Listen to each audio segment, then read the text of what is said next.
Ben. Nice to meet you all. And this is my work here and a couple through there. I don't want to say too much about the project because I'm sure Christina and the other artists have spoken a lot about that. I'll just talk a little bit about my work. So, along with my job as a lecturer and things like that, I'm also an artist. I studied art at university, the first time round I went to university, and I've been a graffiti writer for, I have to kind of work it out now, more than 30 years. So I've also always been interested in nature and how plants and things like that sort of form part of our urban landscape as well, and that, you know, things like weeds and you know, when you're walking along the ground you see seed pods and things like that, which are like the ones through there. And so I've tried to kind of combine some of the techniques that I use when I'm painting graffiti and the tools that I use to do that, to represent some of the nature that I've come across either here in the UK or often on my travels. Some of these ones that look a bit maybe more abstract are the view through palm trees when you're lying on the beach. So they were done after a trip to Rio that some of us involved in this project did together, and they were memories of lying on the beach and seeing the sun come through the palm fronds. And I did the cheese plants actually in a workshop, and I told a story about a cheese plant that when I grew up, my father was military and we moved around a lot, and one of the places we lived was Australia, and we had this balcony, and underneath the balcony was this giant cheese plant. And living in Australia with snakes and spiders and things, and knowing what I was like, my parents told me, "Oh, don't go under the balcony, the cheese plant man will get you," to avoid me going under the balcony and finding poisonous or venomous snakes and spiders.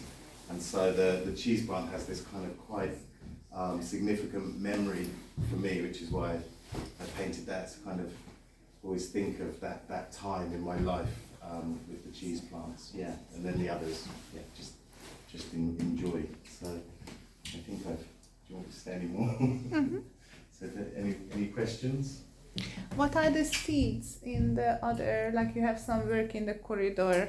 I'm not actually sure what they are. They're seeds that I just saw walking along the street. They're just ones that I saw, took a picture of. I won't embarrass my wife who's in the room, but she'll tell you that when I'm walking along the street, if I see something like a seed pod, I'll pick it up and oh, look at this, you know. So I don't always know what some of the things are that I'm painting. I just like the look at them. There's something I like about that kind of very organic thing.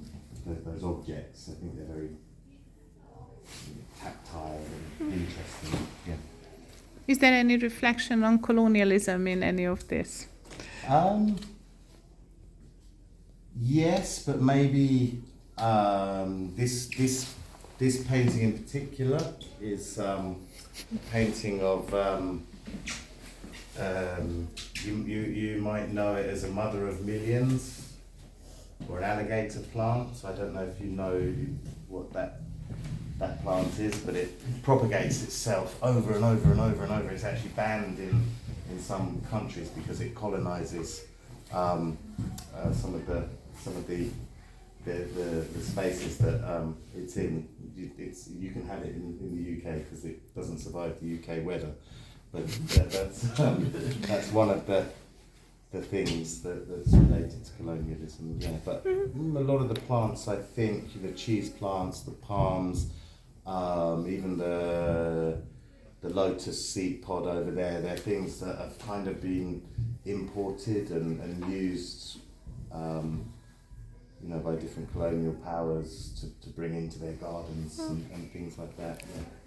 Yeah, and that is a fantastic connection right now because Natasha just got here, and so with her we are going to go back in the front room, and she's going to talk about sugar, I suppose.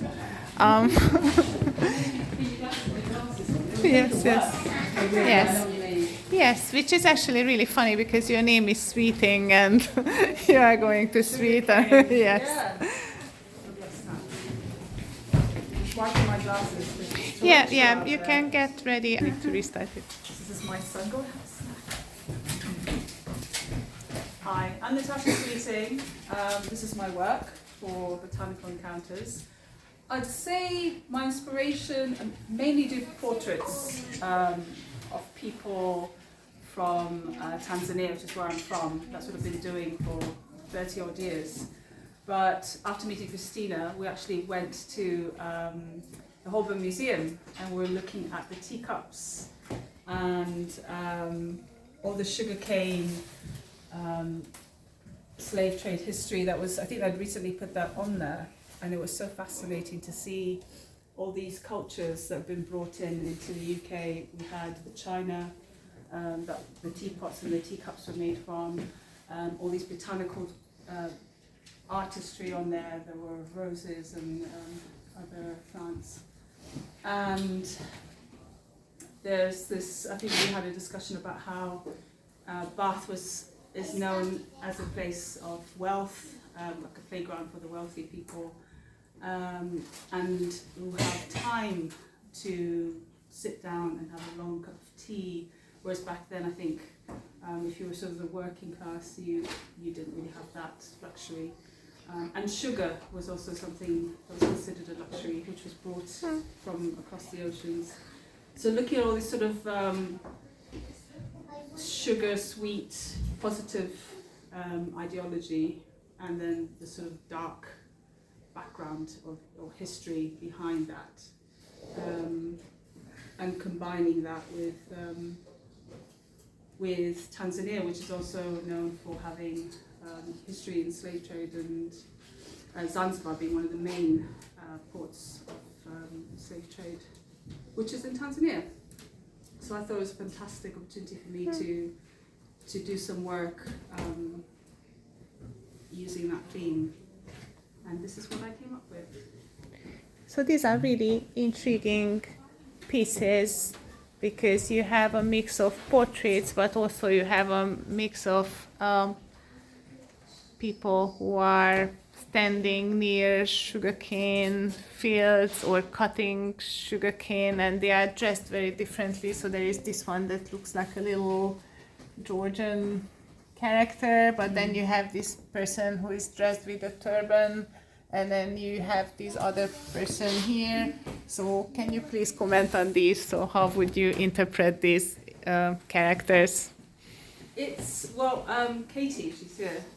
From 44 AD. No. She's not here? Not. Okay, so Katie and I were talking about building a narrative with these images, because I had quite a variety of images, and I chose these ones as the final ones, and I wanted to break it up with the portraits because it tells something in the order that it's been put in. And I wanted the last one to be the shaman, sort of having this quiet power inside when you're oppressed, or the oppressed having a quiet, almost dignity and power that they pass on to the next generation. And sort of using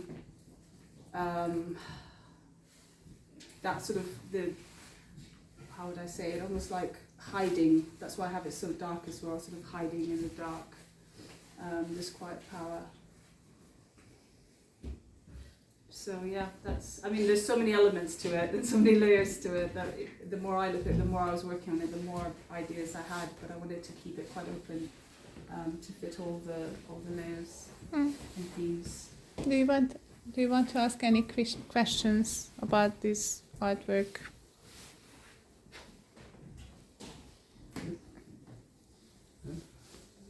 Thank you. Thank you. Yes, thank you very much, Natasha. So thanks everybody for your presence here. And yeah, so we are still here for a moment. So enjoy the exhibition, enjoy cakes and bubbly and anything else you can still find on the table in the next room. And you know, if you want to chat about it, just I'm here, so I'm happy to. There's also a little book in the next room. You can leave a comment. We would really love that. So thank you for sharing your thoughts with us. Thank you.